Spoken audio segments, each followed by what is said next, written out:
Hi everybody, my name is Josh Allen and I love spooky stories. I love the way they make me feel. I love the prickle I get on the back of my neck when I get good and creeped out. I love the way that the hairs on my arms stand up when I get all spooked, and so that's why I write spooky stories. I am the author of 2 books from Holiday House. The first one, Out to Get You, 13 Tales of Weirdness and Woe. And the second one, coming out soon, is Only If You Dare, 13 Stories of Darkness and Doom. Both books are illustrated by Sarah J. Coleman, and I write stories about ordinary, everyday things and how they can turn frightening and spooky and horrible. Things like street signs, the haunted paper towel dispenser in the boys' bathroom, the snowman that refuses to melt. So ordinary, everyday things that have creepy possibilities. Today, I want to read you a story about my least favorite food in all the world.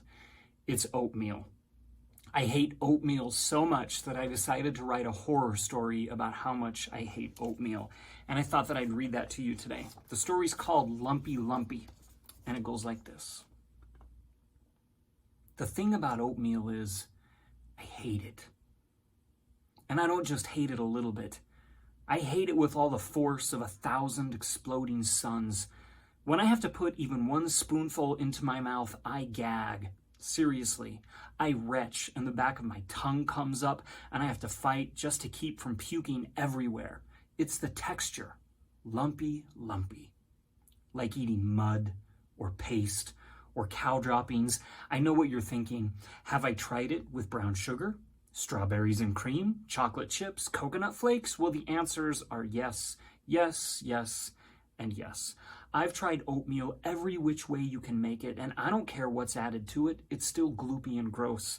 I mean, if you told me to eat a spare tire and then sprinkled it with chocolate chips, would that make the spare tire any more delicious? Of course not. It would still be a spare tire. It would still be disgusting and inedible, just like oatmeal. So when I sat down at my spot at the breakfast bar one morning and Mom slid my favorite yellow bowl in front of me, I kind of couldn't believe it because it was filled to the brim with, you guessed it, oatmeal. Colorless, clumpy oatmeal. Hey, I said, but Mom interrupted me. Yeah, Elena, she said, deal with it.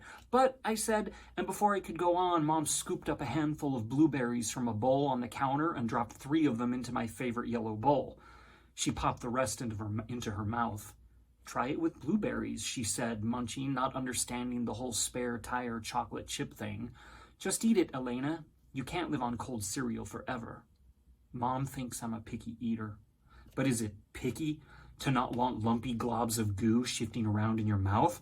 Is it picky to think food should be something you have to actually chew before you swallow? Besides, she said, I can't afford to throw away any more food, Elena. I just spent $200 on that. She pointed to where our new microwave hung over the stove. Our old microwave had stopped working, so Mom had saved for weeks to buy this one and spent an entire Saturday afternoon installing it. So let's be smart and stop throwing food away, okay? Fine, I said, and I picked up a spoon. But don't think for a second that I ate any of that putrid oatmeal. While Mom fussed around the kitchen, I stirred it and poked at it and tried not to smell it. As soon as Mom walked down the hall, I jumped up and scraped it into the garbage. Then I shifted the trash around so the dumped oatmeal would be hidden under a crumpled piece of plastic wrap, a gum wrapper, and an old rubber band.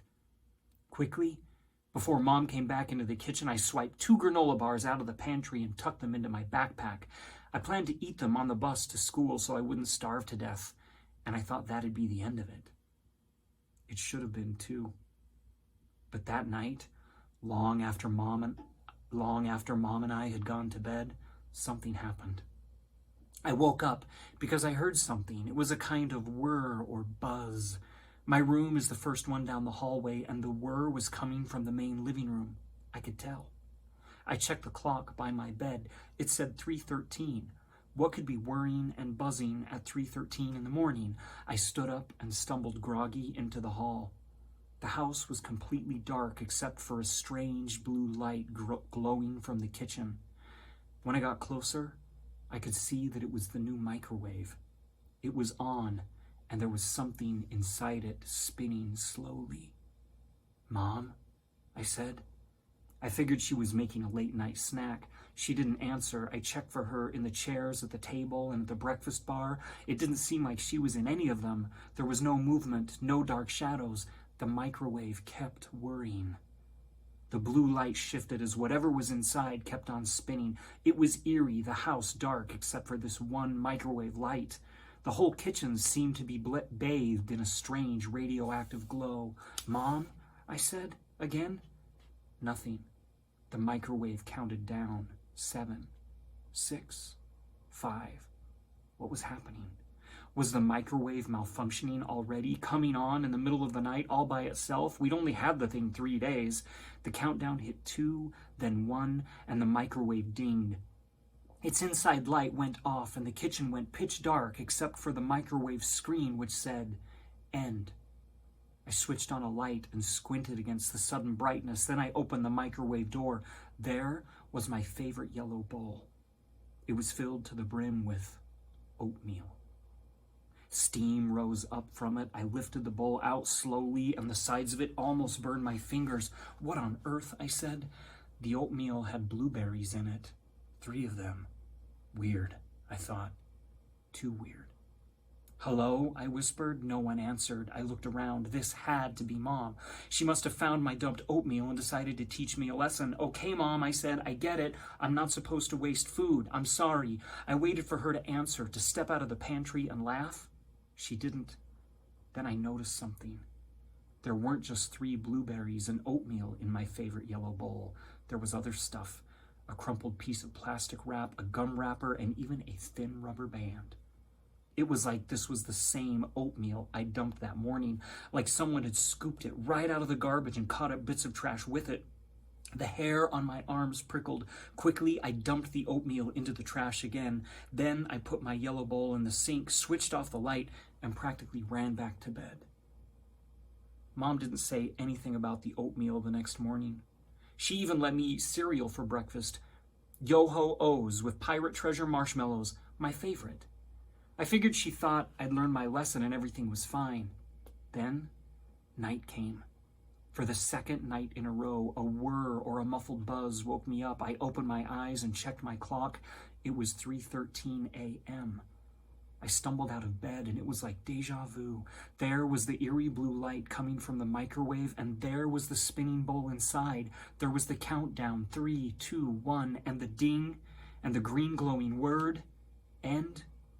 Then there was me, lifting out my favorite yellow bowl. It was filled with steaming oatmeal again, and 3 blueberries. Mixed in, there was a gum wrapper, a crumpled piece of plastic wrap, a thin rubber band, and now a paper clip and a bit of orange peel. Once more, I scraped it all into the trash. "I get it, Mom," I said. "Point made. I won't waste food." She had to be hiding in the pantry. I threw the door open. She wasn't there. I checked in the coat closet and under the computer desk. She wasn't anywhere. Shivering a little, I shuffled down the hall. At the door to Mom's room, I turned the doorknob and peered in. She was curled up in bed, eyes closed, hands tucked in front of her. She wasn't snoring exactly, but her breathing was heavy and regular, as if she'd been asleep for a long time. A lump rose in my throat. Before I could think too hard about things, I darted through the house, turning off lights. I slid into bed, pulling the covers all the way over my head. It happened the next night, and the next night, and the night after that, at the exact same time, 3:13 a.m. I tried to ignore the microwave and sleep through the whir and buzz, or at least stay in bed at 3:13 a.m., but I couldn't. The microwave seemed to have some strange power. The whir was like music calling to me, like the Pied Piper. Within a week, bags had formed under my eyes. I kind of stopped sleeping at night. My head drooped in school a lot, and I even fell asleep in math class. One night, I decided to throw away the oatmeal somewhere other than the garbage, somewhere it'd be hard to find. So when I lifted out my favorite yellow bowl, I carried it to the back door. Even though it was cold outside, I slid the door open, stumbled into the bushes by the side of the house, and scraped the garbagey oatmeal into the dirt by our hydrangea bush. It didn't work. The next night at 3:13 a.m., I woke to the sound of a whir. The oatmeal was back in the microwave, back in my favorite yellow bowl. Now it held 3 blueberries, a gum wrapper, a crumpled piece of plastic wrap, a paper clip, a bit of orange peel, a few dirt clods, a weedy-looking leaf, and a dead black beetle. It kept going. I stopped sleeping altogether. I would just lie awake in bed, waiting for what I knew would come. Whir, buzz, ding, end. In the mornings, I'd stumble into the bathroom groggy. Before showering, I'd sit at the edge of the tub with my head in my hands. I started napping during lunch. I found a quiet spot in the library between 2 bookshelves, and I used my backpack as a pillow. More and more junk kept getting mixed in with the oatmeal: a sucker stick, an apple stem, a used crumpled Band-Aid. After 2 more weeks, a crust formed on top of the oatmeal, and then bits of mold appeared. They were small spots at first, but they grew a bit bigger each night. Here's a question for you. Do you know what it's like to be haunted by a microwave? I'll bet you don't. I'm probably the only person in the whole long history of the world who understands what it's like to be called out of bed each night, each and every night, by a whirring microwave and have a bowl of oatmeal, the exact same bowl of oatmeal, shoved in your face again and again as it slowly grows dirtier and grosser and moldier. After more than a month, my eyes ached with exhaustion. Red veins spiderwebbed through them. I started falling asleep in the strangest places: at a restaurant, in the dentist chair, on the bus. "What's up with you, Elena?" Mom asked one night at the dinner table. "You seem so tired, it doesn't make any sense." "I'm just not sleeping well," I told her. That's all. Then one night, I stumbled out into the strange blue light and my arms felt heavy, so heavy. When the microwave dinged and my favorite yellow bowl stopped spinning, I knew it was time to do something. Unless I did, this would keep happening every night for the rest of my life at exactly 3:13 a.m. I would keep growing more and more tired as the whirring, buzzing microwave kept returning my nasty, steaming, putrid bowl of oatmeal, which would be each night a little bit smellier, a little bit dirtier, a little bit nastier. It was time to eat. I knew that was the deal. I had to eat it, to end it. This oatmeal wasn't going to get any better with time. Those mold spots weren't going to start shrinking, and that crust on top wasn't going to go soft. The mixed-in dirt and Band-Aid and dead beetle weren't going to disappear if I kept dumping it. The oatmeal would just keep getting nastier and nastier. It would turn completely green and fuzzy, and it would start to seep and smell like the bottom of our garbage bin. If I didn't do something soon, it might even become infested with maggots. It was time. Eat it, I thought. Eat it and end it.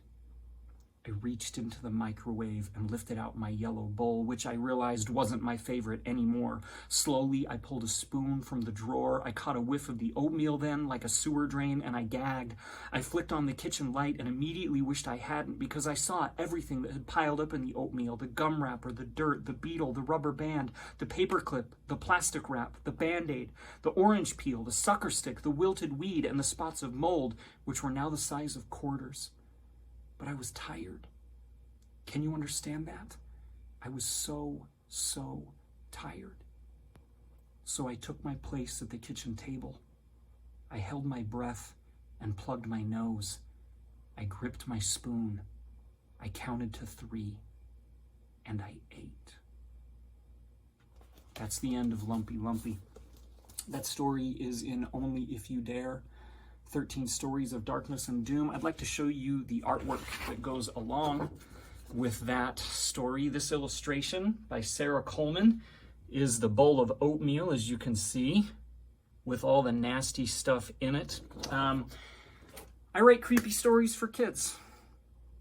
I hope you enjoy that story. If you did, I hope you will check out Only If You Dare, 13 Stories of Darkness and Doom, and I hope you'll check out Out to Get You, 13 Tales of Weirdness and Woe. Thank you for listening, everybody.